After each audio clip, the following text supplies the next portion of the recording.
Hello বন্ধুরা, চলে এসেছে ফ্রি ফায়ার গেমের আর একটা নতুন ভিডিও। তো আজকে আমরা কথা বলবো নতুন যে ইভেন্টস এসেছে সেই ইভেন্ট সম্পর্কে, যেখানে তোমরা ফ্লেমিং ফিস্ট পাবে। তো তোমরা আগে থেকেই জানো যে ফ্লেমিং ফিস্টের ইভেন্ট আসছে, তো ফাইনালি সেটা চলে এসেছে। এখানে তোমাদের কি করতে হবে না করতে হবে সম্পূর্ণ তোমাদেরকে বলে দেবো। তো তোমাদেরকে বলে দিই, এখান থেকে তোমরা দেখতে পাচ্ছ যে একটা বল কিন্তু ফ্রি পাবে। প্রথম একটা বল তোমরা ফ্রিতে কিন্তু স্পিন করতে পারবে।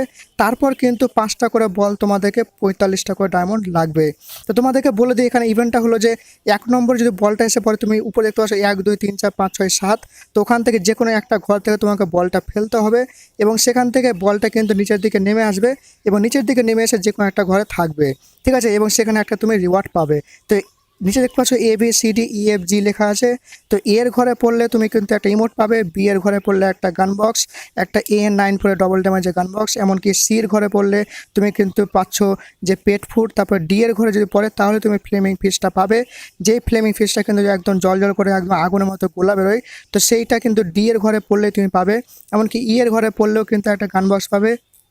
এফ এর ঘরে পড়লে তুমি কিন্তু একটা স্ক্যানার এবং জি এর ঘরে পড়লে সবথেকে ভালো একটা কিন্তু ব্যাকপ্যাক পেয়ে যাবে। তো তোমাদেরকে বলে দিই, তোমরা যদি 5টা স্পিন করো তাহলে একটা কিন্তু ডায়মন্ড রয়্যাল, 10টা স্পিন করলে 2টো কিন্তু ওয়েপন রয়্যাল এবং 20টা স্পিন করলে 3টা ম্যাজিক কিউব ফ্র্যাগমেন্টস পেয়ে যাবে। বোঝা গেল?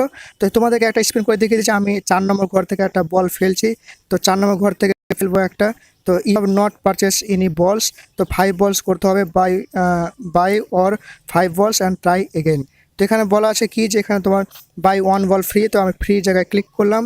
তো দেখা যায় কি বলছে, are you sure wish to spend 0 diamonds 1 balls. তো এখান থেকে আমি কনফার্মে করে দিই, ঠিক আছে। তো এখানে দেখে নিই একটা বল কিন্তু আমি এখানে ফেলতে পারবো, ঠিক আছে। তো এখান থেকে একটা বল যে কোনো 4 5 কোনটা ঘর থেকে ফেলি, 4 নম্বর ঘর থেকে ফেলি। তো 4 নম্বর ঘর থেকে তোমরা দেখতে পাচ্ছ আমি একটা বল কিন্তু ফেলছি। তো দেখা যায় কি হয়, তো এখানে বলটা ফেলছি, কত নম্বর ঘরে আসে। তো বির ঘরে চলে এসেছে। তো আমাকে একটা গান বক্স কিন্তু দিয়ে দিল। বোঝা গেল? তো এইভাবে তোমাদেরকে কিন্তু ইভেন্টটা খেলতে হবে। তোমাদের কিন্তু উপর দিকে 1 2 3 4 5 6 7 যে কোনো একটা ঘরতে ফেলতে হবে এবং নিচের দিকে এসে কিন্তু যদি তোমার ডি এর ঘরে এসে পড়ে তাহলে তুমি ফ্লেমিং ফিশটা পেয়ে যাবে। তো যাদের বেশি ডায়মন্ড আছে তারাই কিন্তু স্পিন করবে, যাদের নেই তারা কিন্তু করিও না ভাই, কারণ প্রচুর ডায়মন্ড কিন্তু যাবে। তুমি যে একটা দুটো স্পিনে পেয়ে যাবে তার কিন্তু কোনো মানে গ্যারান্টি নেই, ঠিক আছে। তুমি যদি পাও তুমি 3 4টে স্পিন বা 5টা স্পিন করো, কিন্তু তার বেশি করো না, কারণ ডায়মন্ড কিন্তু প্রচুর যাবে, এটা কিন্তু মানে বোঝাই যাচ্ছে, ঠিক আছে। তো আজকের মতো ভিডিও এই পর্যন্তই, দেখা হচ্ছে নেক্সট ভিডিওতে। আজকের মতো টাটা।